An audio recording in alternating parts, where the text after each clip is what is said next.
حدیث پاک میں ہے جو ہمیشہ استغفار کرتا رہے اللہ پاک اس کے لیے ہر تنگی سے نکلنے کا راستہ بناتا ہے، ہر فکر و غم سے اسے خلاصی عطا فرماتا ہے۔ اس کی ایک برکت یہ بھی ہے کہ ایسے بندے کو اللہ پاک غیب سے رزق عطا فرماتا ہے۔ حدیث پاک میں ہے استغفار کرنے والے کو اللہ وہاں سے رزق عطا فرماتا ہے جہاں اس کا گمان بھی نہیں ہوتا ہے۔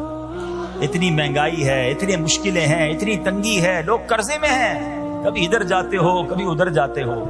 ارے بھائی سب کے پاس جاتے ہو، رب کے پاس کیوں نہیں جاتے؟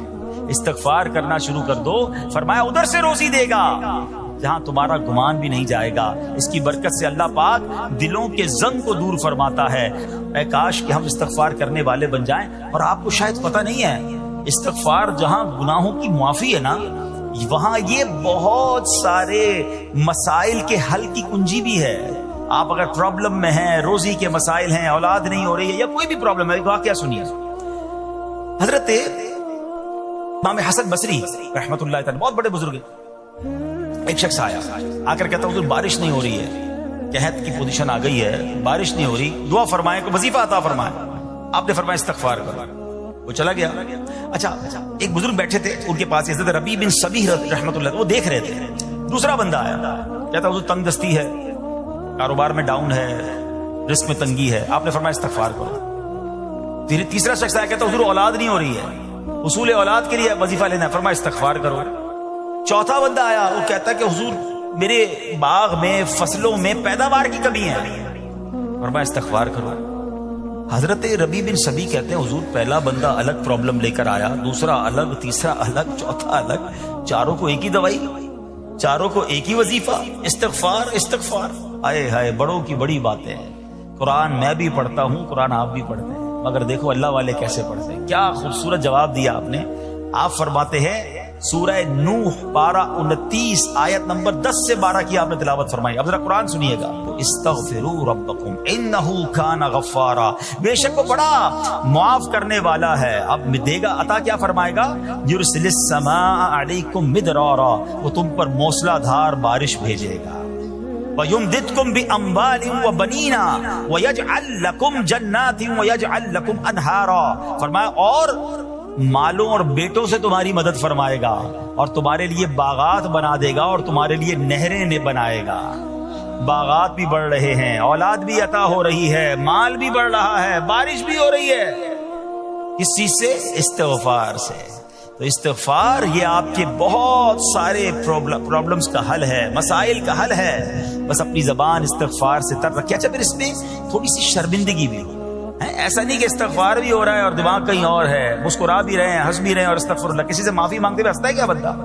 استغفر اللہ ربی من کل ذنب واتوب الیہ، یا اللہ میں اپنے سارے گناہوں سے تجھ سے معافی مانگ رہا ہوں۔ بہت سارے استغفار کے سیکھ ہیں، استغفر اللہ العظیم من کل ذنب عظیم، اے اللہ میں تجھ سے استغفار کرتا ہوں، وہ رب جو بہت عظیم ہے، اپنے سارے بڑے گناہوں سے میں استغفار کرتا ہوں۔ الگ الگ سیغوں سے اللہ کی بارگاہ میں استغفار کریں، ہو سکے تو کبھی گناہ یاد آئیں تو آنسو بھی بہ رہے ہوں، مگر یہ استغفار اللہ کو بڑا پسند ہے، معافی رب کو بہت پسند ہے۔ ابو اللیث سمرقندی رحمت اللہ تعالی اپنی پچھلی زندگی کے بارے میں سوچا، گناہوں کے بارے میں غور و فکر کیا تو اسے شرمندگی ہوئی۔ اللہم غفرانک، اللہم غفرانک، اللہم غفرانک، اے اللہ تیری بخشش، اے اللہ تیری بخشش، اے اللہ پاک تیری بخشش آ گئی ہے۔ لمحے اس کو موت آ گئی، اور اللہم غفران اللہ کو کتنا پسند ہے۔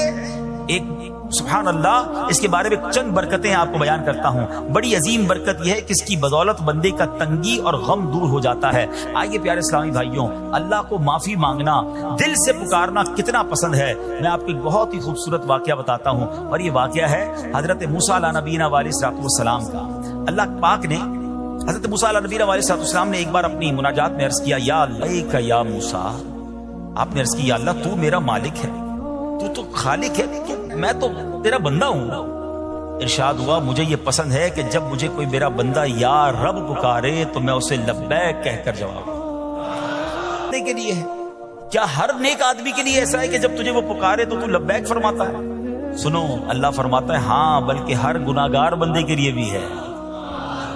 حضرت موسیٰ نے عرض کی یا اللہ فرما بردار تو تیری اطاعت کرتا ہے، وہ بات تو سمجھ آ رہی ہے، گناہگار پر یہ کرم کس وجہ سے؟ اے ہائے سنو میرے رب کیسا کریم ہے. فرماتا ہے اے موسیٰ اگر میں بھلائی کرنے والے کو اس تو میرا جود و کرم کہاں جائے گا. اللہ فرماتا ہے میرا پہ بھی لبیک کہہ کر جواب دیتا ہوں. حضرت موسیٰ علیہ نبینا علیہ الصلوۃ والسلام کو ایک بار وحی نازل ہوئی کہ اے موسیٰ فلاں علاقے میں جاؤ, ہمارا ایک نیک بندہ اس کا انتقال ہو گیا ہے, جا کے اس کو غسل دو, اس کو کفن دو اور اس کا جنازہ پڑھو. حضرت موسیٰ وہاں پہنچ گئے اور جب وہاں جا کر آپ نے لوگوں سے کہا کہ مجھے فلاں بندے کے پاس لے جاؤ جس کا انتقال ہوا ہے, مجھے غسل دینا ہے, کفن پڑھنا ہے, جنازہ پڑھنا ہے. وہ دیکھ رہے آپ نے غسل بھی دیا, کفن بھی پہنایا, جنازہ بھی پڑھا. پھر رب کی بارگاہ میں عرض کی مولا بندے تو یہ کہہ رہے ہیں یہ تو بہت برا آدمی تھا, تو نے مجھے بھیجا اور فرمایا تیرا پیارا بندہ, میں نے جنازہ بھی پڑھ دیا, غسل اور کفن بھی دیا. اب ذرا آپ سوچیں کہ کسی کا جنازہ حضرت موسیٰ پڑھ دیں تو اس کی تو بخشش کا تو کوئی مسئلہ ہی کوئی نہیں نا, وہ تو اللہ کے نبی جنازہ. یہ بندہ واقعی بڑا گناہگار تھا جو علاقے والے کی مہربانی کس وجہ سے ارشاد ہوا اے موسیٰ اس بندے نے مرنے سے پہلے مجھ سے 5 کلمات کے ذریعے بات کی, مناجات کی. 5 سینٹنس تھے, 5 کلمے تھے, اور اے موسیٰ اس کی وجہ سے میں نے اس کی مغفرت فرما دی. حضرت موسیٰ کہتے ہیں یا اللہ وہ 5 کلمے تو بتا دے. وہ 5 کیسے جملے تھے کہ علاقے میں سب سے مشہور بدکار اور اس کا انتقال ہو تو رب مغفرت بھی فرمائے اور اپنے نبی کو فرمائے جا کے جنازہ پڑھو. تو آپ نے کہا یا اللہ وہ 5 کلمات بتا دے. اب ذرا یہ 5 کلمات کیا, توبہ کیا ہے؟ اللہ فرماتا نا کہ ہم نے سنا کہ جو بندہ اللہ سے استغفار کرتا ہے اللہ اسے دیکھ کر مسکراتا ہے. اس کی وجہ یہ کہ بندہ رب کی بارگاہ میں اپنے آپ کو سرنڈر کرتا ہے, اپنے گناہ یاد کرتا ہے, اپنی کم مائگی کا اظہار کرتا ہے. وہ کہتے ہیں نا الندم التوبہ, شرمندگی توبہ ہے. شرمندہ ہو جائے نا انسان. دنیا میں پتہ کیا معاملہ ہے, ہم کسی عدالت میں جا کر کہہ دیں ہم نے جرم کیا ہے, اقبال جرم, ٹھیک ہے, تو کیا ہوتا ہے جج کہتا ہے پھر دنیا کی عدالت میں اقبال جرم پر سزا ملتی ہے. میرے رب کی رحمت کی عدالت دیکھو, بندہ وہاں جا کر اقبال جرم کر لے, شرمندہ ہو جائے, معافی مانگ لے, اللہ اس کے سارے گناہ معاف فرما دیتا. یہ فرق ہے دنیا والوں میں اور رب کی عدالت میں. سبحان اللہ. وہ حضرت موسیٰ کہتے ہیں یا اللہ وہ 5 کلمے بتا, اور بتائے گئے تو وہ 5 کلمے سنیے گا ذرا. وہ بندہ کہتا ہے مرنے سے میں نیکوں سے محبت کرتا ہوں اگرچہ خود نیک نہیں ہوں. یا رب تو جانتا ہے میں فاسقوں سے بغض رکھتا ہوں اگرچہ میں خود فاسق ہوں. سمجھ رہے بات؟ اے اللہ نیکوں سے پیار کرتا ہوں, مجھے پتا ہے میں خود نیک نہیں ہوں. میں گناہ گاروں سے نفرت کرتا ہوں حالانکہ میں خود بھی گناہ گار ہوں. کہیں بھی اپنی بڑائی نہیں ہے, میں گناہ گار, میں بدکار, مگر اللہ میں پیار کرتا ہوں نیک لوگوں سے. تیسرا جملہ کیا تھا, یا رب اگر مجھے معلوم ہو جائے, مجھے یہ پتا ہے یا اللہ تو نے مجھے جنت میں داخل کیا نا, تیری جنت میں کوئی کمی نہیں آئے گی, بہت بڑی ہے, اب مجھے داخل بھی کرنے سے تیرا کچھ نہیں جائے گا. اگر کچھ جاتا ہوتا تو یا اللہ میں جنت تیرے سے مانگنا چھوڑ دیتا. چوتھا جملہ کیا ہے, اے رب اگر مجھے معلوم ہو جائے کہ مجھے جہنم میں داخل کرنے سے تیری نہیں کہوں گا تجھے کہ جہنم سے نکال, مگر مجھے پتا ہے تو پہلے ہی مالک ہے, تو پہلے ہی خالق ہے, سب کچھ تیرا ہے, مجھے جہنم میں ڈالنے سے تیری کوئی ملکیت میں اضافہ نہیں ہونا. اور آخری بات کیا کہتا ہے, یا رب اگر تو مجھ پر رحم نہ کرے گا تو پھر کون کرے گا. اللہ فرماتا ہے اے موسیٰ میں نے اس پر رحم کیا, یہ میرے کرم کے لائق تھا, میرے کرم کے لائق نہیں تھا کہ میں اسے ناکام لوٹا دیتا. جب اس نے کلمات لا ذنب لا, گناہوں سے توبہ کرنے والا ایسا ہے جیسا اس نے گناہ کیا ہی نہیں ہے. اچھا اب ایک اور بہت پیارا عمل جس کو دیکھ کر اللہ مسکراتا ہے, وہی میں نے جو تفسیر بتائی کہ اللہ کی رحمت راضی ہو جاتی ہے اور اللہ کی رحمت برستی ہے, رب راضی ہو جاتا ہے. نبی پاک علیہ الصلوۃ والسلام نے فرمایا 3 بندے ہیں اللہ پاک انہیں دیکھ کر مسکراتا اور کیا ہوتا ہے, فرمایا اور بہت خوش ہوتا ہے. اب وہ 3 بندے کون سے ہیں چیک کر لیں ہم ان میں ہیں کہ نہیں. فرمایا نمبر 1 وہ بندہ جو رات کو اٹھے, بستر چھوڑے, اچھی طرح وضو کرے, پھر نماز پڑھنے کھڑا ہو جائے, اسے دیکھ کر اللہ پاک فرشتوں سے فرماتا ہے اے فرشتوں بتاؤ میرے بندے کو نیکی پر کس نے اکسایا ہے. فرشتے عرض کرتے ہیں مولا تو بہتر جانتا ہے. اللہ پاک فرماتا ہے ہاں میں جانتا ہوں مگر تم مجھے بتاؤ. فرشتے عرض کرتے ہیں اے مالک کریم تو نے اسے ایک چیز یعنی جہنم کا خوف دیا ہے, یہ اس سے ڈرتا ہے. اے اللہ تو نے ان کو ایک چیز جنت کی امید دلائی ہے, یہ اس کی امید رکھتا ہے. اے اللہ یہی خوف اور امید ہے جس نے اسے رات کی نیند قربان کر کے تیرے حضور کھڑے ہونے پر ابھارا ہے. اب اللہ پاک فرماتا ہے اے فرشتوں گواہ ہو جاؤ, یہ جس چیز سے ڈرتا ہے یعنی جہنم سے ڈرتا ہے, میں نے اپنے اس بندے کو اس سے امن بخشا, اور جس کی امید رکھتا ہے یعنی جنت کی, میں نے جنت اس پر واجب کر دی. رات اٹھ کر جب دنیا سوئی ہو بندہ اٹھ کر تہجد کی نماز ادا کرے, اللہ کی بارگاہ میں آنسو بہائے, اللہ فرشتوں کے سامنے گویا فخر فرماتا. دوسرے نمبر پر سنو فرمایا دوسرا وہ شخص جو حق و باطل کی لڑائی میں شریک ہوا, ثابت قدم رہا یہاں تک کہ شہید ہو گیا, یا اللہ پاک نے اسے فتح عطا فرمائی, اللہ اس بندے کو دیکھ کر بھی مسکراتا ہے. جہاد کرنے والے مجاہدین یا تو شہید ہو جائیں یا غازی ہو کر لوٹے اللہ کی رضا کے لیے, اللہ کی رحمت ان پر بھی چھما چھم برستی ہے. اور تیسرے نمبر پر فرمایا تیسرا وہ بندہ جو رات کو سفر کرتا ہے, یہاں تک کہ رات کے آخری حصے میں جب کہیں ٹھہرتا ہے تو اس کے ساتھ والے سو جاتے ہیں مگر وہ کھڑا ہو کر نماز پڑھنے لگتا ہے, اس بندے کو دیکھ کر بھی اللہ پاک مسکراتا ہے. اجتماعی عبادت کے بڑے فائدے ہیں. اجتماع میں آنا, محفل میں آنا, دعا میں شرکت کرنا بہت اچھی بات ہے, مگر اپنی عادت ایسے بھی بنائیں کہ کچھ عبادتیں ایسی کریں کہ میں جانوں اور رب جانے. یہ جو رات اٹھ کر دعا کا لطف ہے, رات اٹھ کر جو نماز پڑھنے کا لطف ہے نا, جب ساری دنیا سو رہی ہے اور بندہ اپنے رب کی بارگاہ میں حاضر ہے. علماء کہتے ہیں دن کے نوافل کے مقابلے میں رات کے نوافل افضل ہیں, کیونکہ رات سکون ہوتا ہے, رات رقت قلبی ملتی ہے, سبحان اللہ رحمت الہی چھما چھم برستی ہے. ہمیں کیا کرنا ہے کہ رات تہجد کی نماز کی عادت ڈالے. رمضان میں بن گئی تھی نا, سحری کے لیے اٹھتے تھے تو لوگ تہجد پڑھتے تھے. اللہ کرے کہ یہ عادت بن جائے, کبھی کبھی, اگر ہر روز نہیں ہو سکتا کم از کم کبھی کبھی کریں. اچھا اگر ایسی کوئی عبادت ہو بھی جائے نا پھر سب کو بتائیں نا کہ رات اٹھا تھا تو جناب دعائیں بھی کی تو آنسو بھی بہائے. نہیں, کبھی کبھی ایسا کیا کرو کہ میں جانوں اور رب جانے, اللہ سے باتیں کیا کرو. میں آپ کو صحیح بتاؤں, آپ مجھے ایک بات بتائیں, یہ تو آپ نے سن بھی لیا کہ اللہ کی رحمت کس قدر برستی ہے اس پر. زندگی میں بھی جب کبھی ہم پریشان ہوں اور رات نیند نہ آئے, کبھی کبھی ایسا ہوتا ہے پریشانی میں نیند نہیں آتی, کروٹیں بدل رہا ہوتا ہے انسان, اور اس کروٹ بدلتے بدلتے میں آپ کی جب والدہ حیات ہوگی یا ماشاءاللہ جن کے پاس ماں موجود ہے, ماں جیسی ہستی کہاں ملتی ہے پھر. ایک بار اور سن لو, دنیا کی بہت ساری چیزیں میرے اور آپ کے پاس ہیں جو ریپلیسیبل ہیں, جو بدلی جا سکتی ہیں. موبائل فون لیتے ہیں, بڑی خوشی سے لیتے ہیں, مگر نیا ماڈل آتا ہے تو لوگ بدل دیتے ہیں. سواری لیتے ہیں, بڑی خوشی ہوتی ہے, مگر جب نئی سواری آتی ہے تو ریپلیس بدل دیتے ہیں. ماڈل نیا آ گیا بھائی, اب وہ پرانی لگتی ہے. مگر یاد رکھو ماں باپ چلے جائیں نا, اس کے بعد ماں باپ دوبارہ نہیں ملتے, ان کا کوئی نیا ورژن یا نیا ماڈل نہیں ہے. ہیں تو ان کی قدر کر لو, ان کی دعائیں لے لو. ہیں تو بہرحال آپ کبھی کبھی تکلیف میں ایسا ہوا ہو کہ رات کو نیند نہ آئی ہو, بے قرار ہو کر ماں کے پاس گیا, آنکھوں میں آنسو لے کر کہ ماں میں پریشان ہوں, بیمار ہوں, یا قرضے میں ہوں, یا فلاں پرابلم ہے. ماں نے کیا کیا تھا, کروٹ بدل کر سو گئی تھی کہ بیٹا تو جان تیرا کام جانے, یا ماں خود بھی بیدار ہو. ایسا لگتا ہے کہ مجھے کبھی کبھی یہ فیصلہ کرنا مشکل ہوتا تھا کہ ملتا ہے. مگر مجھے ایک بات بتاؤ, جب میری تکلیف پر رہا تو اگر میں اپنا بستر چھوڑ کر آنکھوں میں آنسو لیے, میری ماں کر دے گی. میری ماں کے دل میں جو ممتا ہے نا وہ بھی میرے رب نے ڈالی ہے. تو رب کی رحمت کتنی ہوگی. تو کبھی پرابلم ہے آپ کی, جو مشکل ہے آپ کی, آپ یقین کریں, آپ اللہ کی بارگاہ میں تہجد کے وقت رات کے آخری پہر آنسو بہا سے ہوتی ہے, آپ کا ایمان تازہ ہو جائے گا. اور آپ نے دیکھ حضرت عبداللہ ابن مسعود رضی اللہ تعالیٰ سے روایت ہے, پیارے آقا مکی مدنی مصطفیٰ صلی اللہ تعالیٰ علیہ وسلم نے فرمایا کہ وضو کرتا ہے, پھر اللہ پاک کی حمد کرتا ہے, اس کی بزرگی بولتا ہے, اپنے نبی علیہ الصلوۃ والسلام پر درود پڑھتا ہے, قرآن کھول کے, یہ وہ بندہ ہے جسے دیکھ کر اللہ پاک مسکراتا ہے اور فرماتا ہے دیکھو میرا بندہ عبادت کر رہا ہے جبکہ اسے میرے اللہ.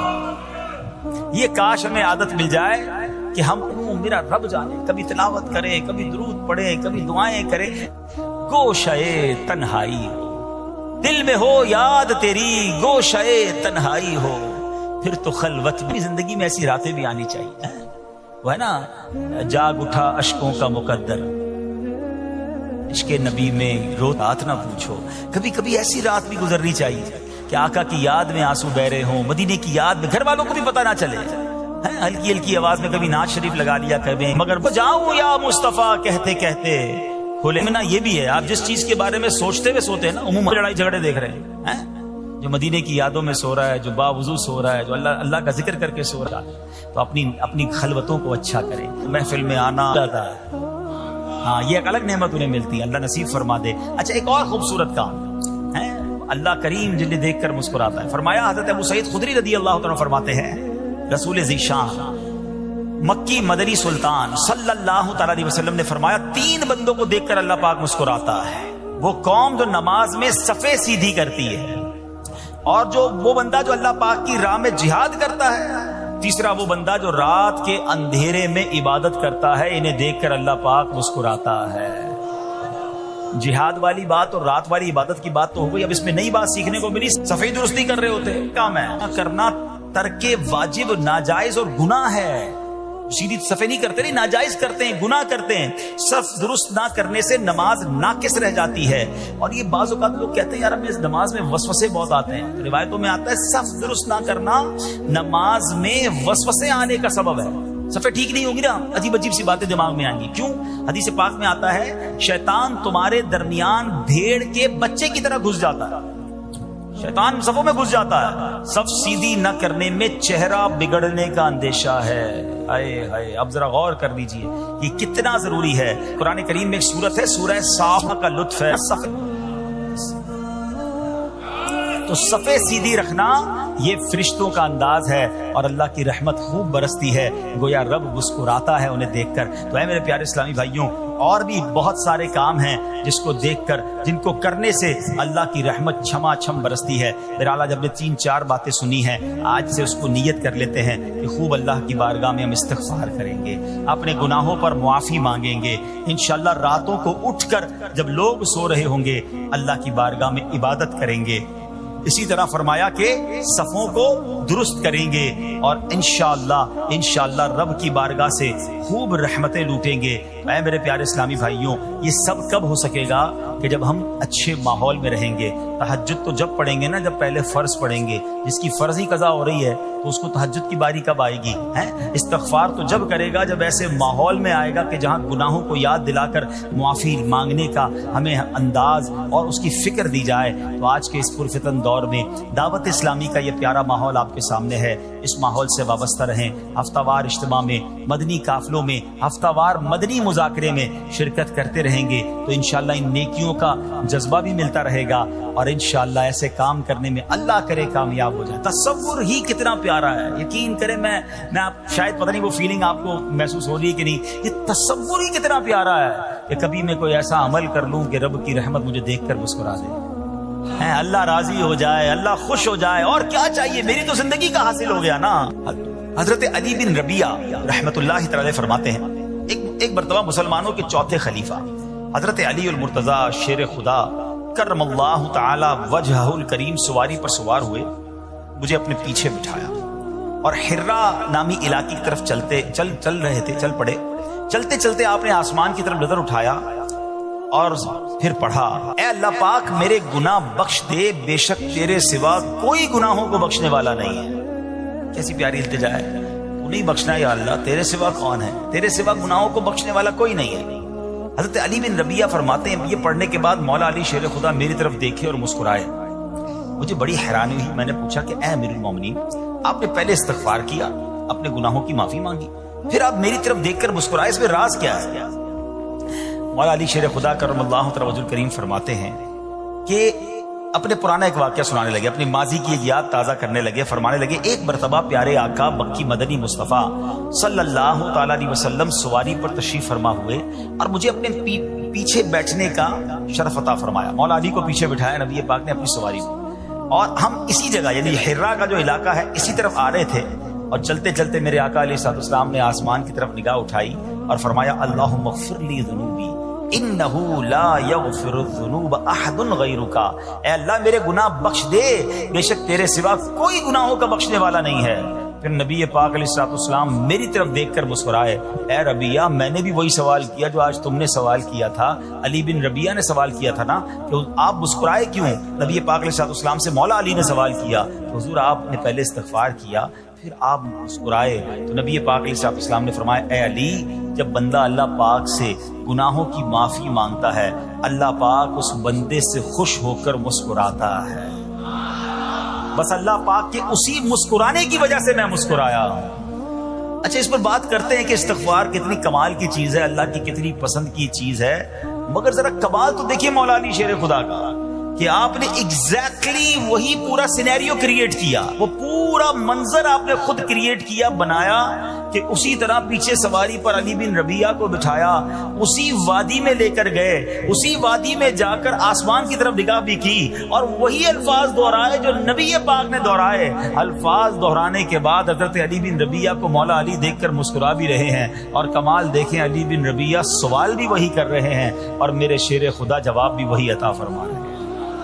ہائے ہائے کیسا نبی پاک سے محبت کا انداز ہے، ایچ اینڈ ایوری اسٹیپ، ایک ایک قدم کو صحابہ فالو کیا کرتے، ہمارے اسلاف فالو کیا کرتے ہیں۔ مسکرایا بھی نبی پاک نے جس مقام پر جس انداز میں، وہ وہاں جا کر ویسے ہی مسکرا رہے ہیں، گویا یہ بتا رہے ہیں یہ نہ پوچھو میں کیا کر رہا ہوں، کسی کی ادا کو ادا کر رہا ہوں۔ ایک صحابہ کرام پتہ ہے مقامات ڈھونڈا کرتے تھے کہ کہاں کہاں میرے آقا نے نمازیں ادا کی، کہاں قیام کیا، سفر میں کہاں پڑاؤ ڈالا، ہم بھی ایگزیکٹلی اسی طریقے سے سفر کریں، وہیں پڑاؤ ڈالیں، وہیں نوافل ادا کریں۔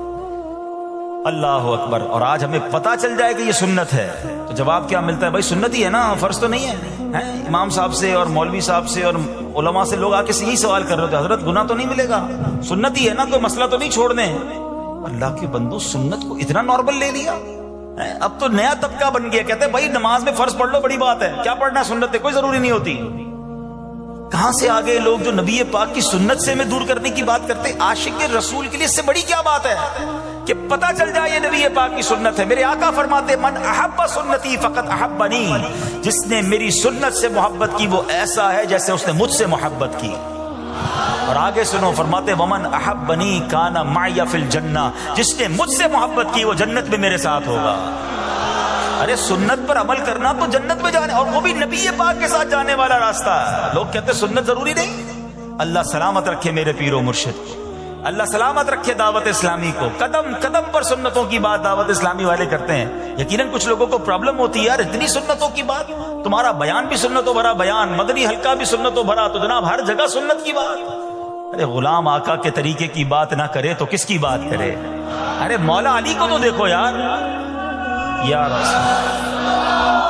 مولا علی شیر خدا، ہم پنجتن کے غلام ہیں، اہل بیت سے محبت کرتے ہیں، صحابہ سے پیار کرتے ہیں، ان کو دیکھے نا ایک ایک قدم کو، ایک ایک طریقے کو، ایک ایک انداز کو فالو کیا کرتے تھے۔ آپ کو پتا ہے حضرت ابوبکر صدیق رضی اللہ عنہ کا وصال کا دن آنے والا تھا، آپ کو آخری گھڑیاں تھیں، آپ نے اپنی صاحبزادی بی بی عائشہ صدیقہ رضی اللہ تعالی عنہا سے پوچھوایا ذرا یہ تو بتاؤ نبی پاک کا جو وصال کا دن تھا وہ دن کون سا تھا، وصال کے وقت کپڑے کیا پہنے تھے؟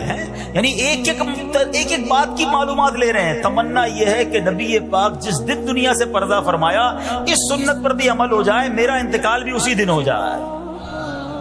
آپ غور کریں کتنی باریکی سے پیارے آقا علیہ السلام کو صحابہ کرام اہل بیت اطہار فالو کرتے تھے، اور آج پتہ نہیں کیا ہو گیا ہے سنت۔ ابھی تھوڑے دنوں بعد انشاءاللہ حاجی حج کو جائیں گے، اللہ مجھے اور آپ کو بار بار حج کی سعادت عطا فرمائے۔ حج کے دنوں میں ایک ہی سوال ہوتا ہے، مینا کی راتیں سنت ہی ہے نا، نہ گزاریں تو حضرت کوئی دم تو نہیں ہو جائے گا؟ ارے تمہیں صرف دم کی فکر ہے، گئے کس لیے حج پہ؟ میرے آقا نے اگر خیموں میں مینا کے میدان میں رات گزاری تو عاشق رسول کے لیے تو اس سے بڑی راتیں کون سی ہوں گی؟ قدم قدم پر پیارے آقا کے طریقے کو فالو کرنا چاہیے۔ حاجی کو ایک ہی فکر ہوتی ہے بھائی دم تو نہیں لگ جائے گا، مولوی صاحب اور کوئی رعایت بتا دیں۔ ارے ہم گئے عبادت کرنے، سنتوں پر عمل کریں، مستحبات پر عمل کریں، بزرگوں کی اداؤں کو ادا کریں تاکہ زیادہ سے زیادہ برکتیں لوٹ کر آئیں۔ تو بہرحال اب آتے ہیں واپس اسی عمل پر۔ کیا عمل ہے؟ جس کو دیکھ کر رب بھی مسکراتا ہے۔ دوبارہ عرض کر دوں کہ اللہ کا مسکرانا وہ جسم اور جسمانیت سے پاک ہے، اس کی رحمت برستی ہے، اس کی رضا مل جاتی ہے۔ اور وہ کس بات پر رضا ملتی ہے کہ جب بندہ اللہ سے معافی مانگتا ہے تو اللہ اس کے معافی مانگنے پر بہت راضی ہو جاتا ہے. سبحان اللہ. اللہ پاک ایسے بندے سے بہت خوش ہوتا ہے. کہ وجہ پتہ کیا ہے؟ فرماتا ہے دیکھو میرا بندہ جانتا ہے کہ اس سے گناہ ہوا ہے اور یہ بھی جانتا ہے کہ میرا مالک بخشنے والا ہے. اللہ کی رحمت سے مایوس نہیں ہونا ہے. گناہ ہو گیا اب فوراً توبہ کرنا، استغفار کریں. سبحان اللہ. اللہم اغفر لی، اللہم اغفر لی، یہ پڑھنے کی عادت بنائیں. ٹھیک ہے. اور اس کے معنی بھی ہمیں پتا ہونا چاہیے کہ یا اللہ مجھے بخش دے، یا اللہ مجھے بخش دے. اور سبحان اللہ ہو سکے تو استغفار کے اور بھی الفاظ ہیں. استغفر اللہ، استغفر اللہ. ہمارے شجرہ قادریہ طاریہ میں سید الاستغفار لکھا ہے، وہ پڑھنے کی عادت بنائیں. کم از کم 100 بار تو دن میں استغفار کریں نا. تو اب یہ 3-4 کام آپ نے سن لیے ہیں، اس کو عمل کرنا شروع کر دیں. اللہ کریم سے دعا کرتا ہوں کہ رب کریم اپنی رضا والے کام ہمیں بڑھ چڑھ کر کرنے کی توفیق عطا فرمائے.